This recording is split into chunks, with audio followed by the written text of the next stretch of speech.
জীৱনত কিছুমান এনেকুৱা সময় আহে যেতিয়া নিজকে ফেইলাৰ যেন লাগে, মন ভাঙি যায়। কিন্তু এয়া কেৱল তোমাৰ লগতে হৈছে তেনেকুৱা নহয়। প্ৰায়ভাগ মানুহৰ জীৱনত এনেকুৱা এটা সময় আহে যেতিয়া জীৱনত হাৰি যোৱা যেন ফিল হয়, জীৱনটো জীয়াব মন নোযোৱা হৈ পৰে। কিন্তু নিজকে ফেইলাৰ যেন ফিল হৈছে মানেই তুমি ফেইলাৰ নেকি? আজি তাৰ বিষয়ে অলপ কথা পাতিম। কিন্তু তাৰ আগত যদি মোৰ চেনেলটোলৈ নতুনকৈ আহিছা তেন্তে চেনেলটো ছাবস্ক্ৰাইব কৰি কাষত থকা বেল আইকনটো ক্লিক কৰি দিবা। লগতে ভিডিঅ'টো লাইক, কমেণ্ট আৰু শ্বেয়াৰ কৰিবলৈ নাপাহৰিবা।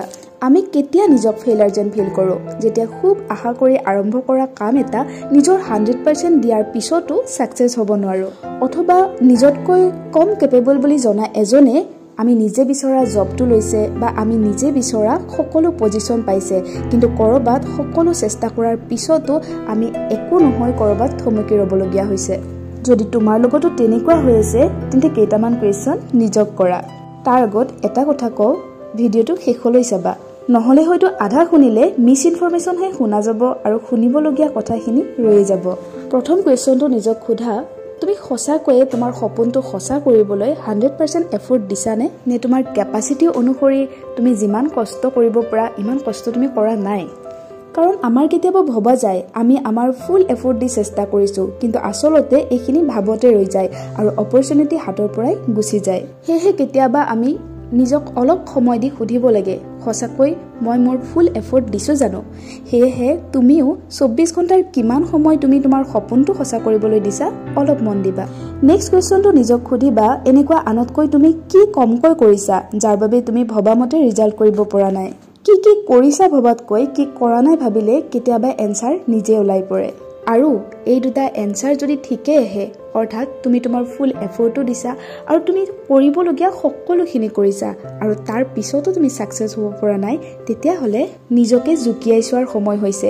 যিটো সপোনৰ পিছত তুমি দৌৰি দৌৰি আজি ফেইলাৰ যেন ফিল কৰিব লৈছা, সেই সপোনটো সঁচাই তোমাৰ বাবেই নে? ৰ'বা, মোৰ কথাটো ভুল নুবুজিবা।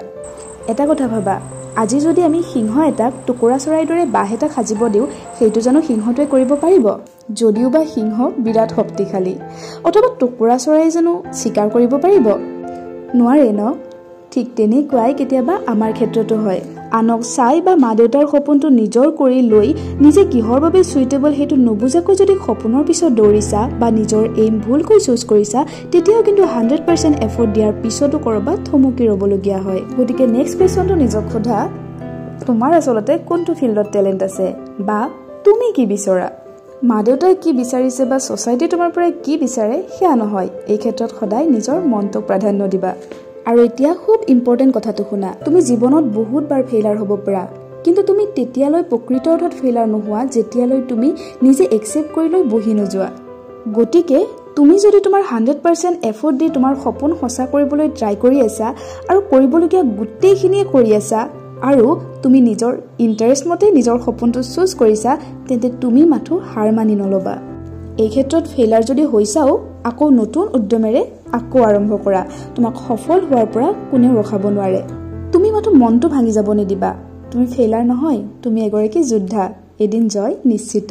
আৰু যদি এনেকুৱা হৈছে যে লাষ্ট চান্স অলৰেডি তোমাৰ গুচি গৈছে, তুমি ফেইলাৰ হৈ ৰৈ গ'লা, তেতিয়াহ'লে হয়তো ক'ৰবাত তুমি তোমাৰ ফিল্ড চুজ কৰাত ভুল কৰিছা। চোৱা, সপোনৰ কেতিয়াও শেষ নাই। এই ক্ষেত্ৰত তুমি মই কোৱা কুৱেশ্যন কেইটা নিজক এবাৰ সোধা আৰু তোমাৰ ইণ্টাৰেষ্ট মতে তোমাৰ ফিল্ড বাছি লৈ নতুনকৈ এটা এইম ছেট কৰা আৰু সেই সপোনটোৰ পিছত দৌৰা আৰম্ভ কৰি দিয়া। আৰু এবাৰ যেতিয়া তোমাৰ সঠিক এইম ছেট হ'ব তোমাৰ ইণ্টাৰেষ্ট মতে আৰু তাত তোমাৰ 100% এফৰ্ট যোগ হ'ব তোমাৰ কেপাচিটি অনুসৰি, তুমি ফেইলাৰ হোৱাৰ কুৱেশ্যনে নাহে। আজিলৈ ইমানে, একোটা নতুন ভিডিঅ'ৰে আকৌ লগ পাম। তেতিয়ালৈ ভালে থাকিবা, হাঁহি থাকিবা, জীৱনত হাৰ মানি নল'বা। জীৱনটো জীয়াব আহিছোঁ, দুখত থাকিব নহয়। ধন্যবাদ।